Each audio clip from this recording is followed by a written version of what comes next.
ছাত্র আন্দোলন থেকে উঠে আসা লোক হলে লাইভ আর লাইফ নিয়ে কেউ এত টানাটানি করে? আর উনি তিলোত্তমার বিচার দেবেন বলছেন, কামদুনির বিচারটা কে দেওয়ার দায়িত্বে ছিলেন? এসব নাটক। এটা হচ্ছে আগের দিন খেলেছেন ভিকটিম কার্ড, এখন খেলছেন সিম্প্যাথি কার্ড। হসপিটাল তো রুগীর কল্যাণেই করা হয়, আবার রুগী কল্যাণ সমিতি করার কি দরকার? সব অডিও ক্লিপগুলো ওর কাছে কোত্থেকে আসে? ওর কোনো এআই ল্যাব আছে কিনা সেটা ভাবতে হবে। ছাত্র আন্দোলন থেকে উঠে আসা লোক হলে লাইভ আর লাইফ নিয়ে কেউ এত টানাটানি করে? দেখুন, মুখ্যমন্ত্রীর ব্যাপারটা যতক্ষণ না আপনি আঁচিয়ে উঠবেন বিশ্বাস নেই। এনাকে বিশ্বাস করা বড় মুশকিল। ইনি বললেন আমি প্রতিশ্রুতি দিচ্ছি, এর আগে আবার নিজেই বলেছেন প্রতিশ্রুতি মানেই ভাওতা। তো এখন কি করছেন যতক্ষণ না শেষ হচ্ছে ততক্ষণ নিশ্চয়ই আমরা সন্দিহান থাকবো, কিন্তু আমরা আশা করব, আমরা প্রে করব যাতে সমস্যা মিটে যায় এবং ছাত্রদের অধিকার, ছাত্রদের দাবি সেটা যে যথেষ্ট ন্যায়সঙ্গত সেদিকটাও আমাদের নজর দিতে হবে। মুখ্যমন্ত্রী 4 বছর ধরে জেগে থাকা উচিত। এই মিথ্যা কথা শুরু না। উনি 33-34 দিন ঘুমননি, উনি 26 দিন খাননি, শরীরে কোনো পরিবর্তন নেই, উল্টো ওজন বেড়ে যায়। 33 দিন একটা মানুষ না ঘুমিয়ে আছে? দেখুন, আমার বক্তব্য হচ্ছে যারা চাকরির দাবিতে আন্দোলন করছে, যারা ডিএর দাবিতে আন্দোলন করছে, তারা তো বছরের পর বছর বসে আছে। মুখ্যমন্ত্রী কই? তাদের কথা তো একবারও ভাবেননি। মুখ্যমন্ত্রীও তাদের জন্য একবারও যাননি কোথাও, তাদের মঞ্চে তো একবারও হাজির হননি। ও হাজির হয়েছিলেন, হয়ে গিয়ে যে কমিটি করলেন, আগে চাকরি মানে যদি 100টার মধ্যে একটা বিক্রি হতো, এখন দেখা গেল মুখ্যমন্ত্রী যাওয়ার পর যে কমিটি করলে সে কমিটি 100টা চাকরি বিক্রি করতে শুরু করলো। এটা দুর্ভাগ্যজনক, কিন্তু যাই হোক, এক্ষেত্রে বলবো অন্তত উনি একটা ভালো জেস্চার দেখিয়েছেন এবং আশা করব মিটিংয়ে গিয়ে উনি ছলাকলা করবেন না। ওনার কিন্তু ছলাকলার কোনো অভাব নেই, কারণ আমরা এর আগেও দেখেছি, এই যে এর আগের দিনের মিটিংটায় ফাঁকা ঘর, ভিডিওটা উনি বাজারে ছেড়ে দিলেন। কেন ছাড়লেন? তার কারণ ডকুমেন্টারি ফিল্ম রেডি করছেন। এটাও ডকুমেন্টারি ফিল্ম কিনা সেটা জানি না, কারণ মুখ্যমন্ত্রী বলেছেন এটাই আমার শেষ চেষ্টা। এটা একটা হাস্যকর কথা। আবার একজন বলছে, একজন প্রশাসনিক প্রধানের মুখ থেকে এই ধরনের হাস্যকর কথার কোনো মানে হয় না। কারণ আমার দেশের আইনে এমন কোনো ব্যবস্থা নেই যেখানে 3 মাসের মধ্যে কাউকে ফাঁসি দেওয়া যেতে পারে। তৃণমূলের নেতারা অনেককেই আমাদের ভারতীয় জনতা পার্টির কর্মীকে ফাঁসিতে ঝুলিয়ে দিয়েছেন রাতের অন্ধকারে, সেটা ওরা ঘন্টাখানেকের মধ্যে করে দিয়েছেন। এখন সেটা তো আর এই ব্যবস্থায় করা যাবে না। আর উনি তিলোত্তমার বিচার দেবেন বলছেন, কামদুনির বিচারটা কে দেওয়ার দায়িত্বে ছিলেন? কামদুনির বিচার তো ওনার দেওয়ার দায়িত্ব ছিল। ফাঁসি হলে শুধু এর কেন ফাঁসি হবে? হাঁসখালির মেয়েটার খুনির কেন ফাঁসি হবে না? এরা ডাক্তার, এরা সংগঠিত বলে এদের সঙ্গে মানুষ দাঁড়িয়েছে। আর যাদের সংগঠিত ছিল না, সেও তো একটা কোনো মায়ের মেয়ে ছিল, 14 বছর মাত্র বয়স ছিল। সেই মেয়েটাকে খুন করে, রেপ করে, খুন করে, যারা জীবন্ত না মৃত অবস্থায় জানা যায়নি, তারকেও রাতারাতি জ্বালিয়ে দিয়েছিল। তখন কোথায় ছিলেন মুখ্যমন্ত্রী? তখন কেন ঘুমননি? কেন ঘুম ভাঙেনি? উল্টে উনি বলেছিলেন প্রেগনেন্ট ছিল মেয়েটা। অনেক কিছু হিসাব করলে মনে হয় মুখ্যমন্ত্রীকেই জেলে ভরে দেওয়া ভালো। মুখ্যমন্ত্রীর কথার কোনো ঠিক নেই। আমার দিদিমা সেই কোন কালে ছোটবেলায় বলে গিয়েছিলেন, বহু কথার বহু দোষ, ভেবে চিন্তে কথা কোষ। এটা কেউ মুখ্যমন্ত্রীকে বলে না। বলছে দোষীরা আমার বন্ধু নয়, ভালো কথা, দোষীরা আমার শত্রুও নয়। অদ্ভুত। দোষীরা তোমার দলের লোক, তার মানে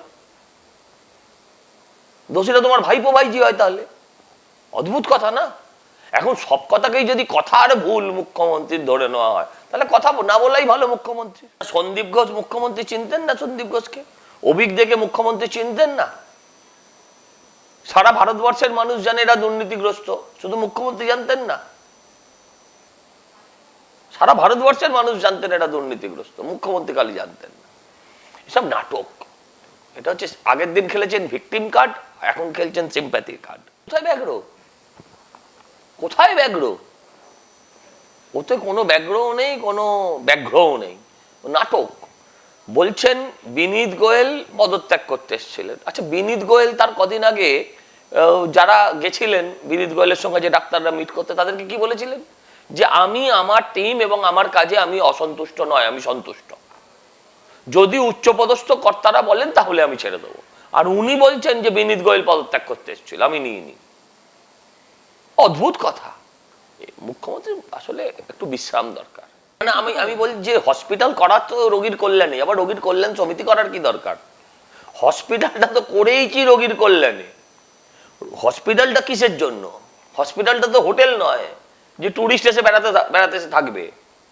হসপিটাল তো রুগীর কল্যাণেই করা হয়, আবার রুগী কল্যাণ সমিতি করার কি দরকার? আমি জানতে চাই। আচ্ছা, রুগী কল্যাণ সমিতি করলে হসপিটালের ডাক্তাররা থাকবে, এলাকার এমএলএ, ও পাড়ার নেতা, এ পাড়ার হোতা, এরা কেন থাকবে? তাদের সঙ্গে হসপিটালে কি সম্পর্ক? রুগী কল্যাণ সমিতি তো আগেও ছিল না, তখন কি হসপিটালে চিকিৎসা হয়নি? হাসপাতাল তো বামফ্রন্ট আমলেও যা ছিল এখনো তাই আছে, মৃত্যুপুরী। রুগী কল্যাণ সমিতি ওনার কোন কাজে লেগেছে? আর এত বছর যে রুগী কল্যাণ সমিতির যে করার যে দায়, সেই দায়টা নিয়ে ওনার পদত্যাগ করা উচিত। প্রথমত আমার মনে হয় এটা ফেক।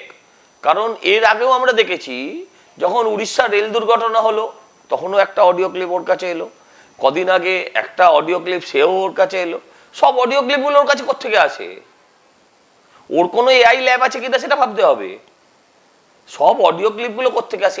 আচ্ছা, এবার প্রথম কথা বলি যে অডিও ক্লিপের সত্যতা পুলিশ যাচাই করেছে? ওটা এই ঘটনার এর আগের ডাক্তারদের আন্দোলনের সময় ওটা তো অডিও ক্লিপ হতে পারে। 19 সালে তো ডাক্তারদের আন্দোলন হয়েছিল, তখনও হতে পারে।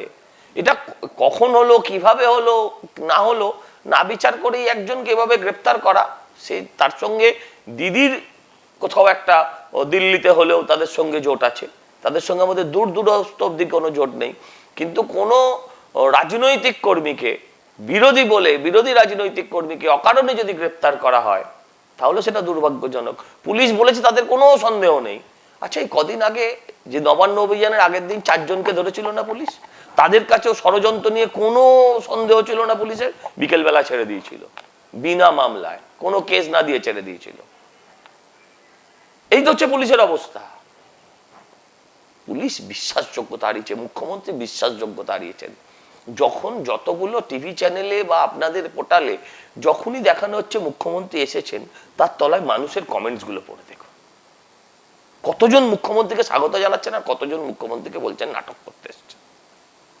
এইটাই একটা বড় যন্ত্রণা, যে মুখ্যমন্ত্রীকে কেউ বিশ্বাস করে না, তার দলেরও লোক যারা, তারাও বিশ্বাস করে না। তাই কুণাল ঘোষকে বারবার চিৎকার করতে হয়, কেউ কথা বলছে না, কেউ কথা বলছে না। শুভেন্দু অধিকারীর বিরুদ্ধে কথা বলতে গেলে 4 বার নাকি তাদের টয়লেটে ঘুরে আসতে হয়।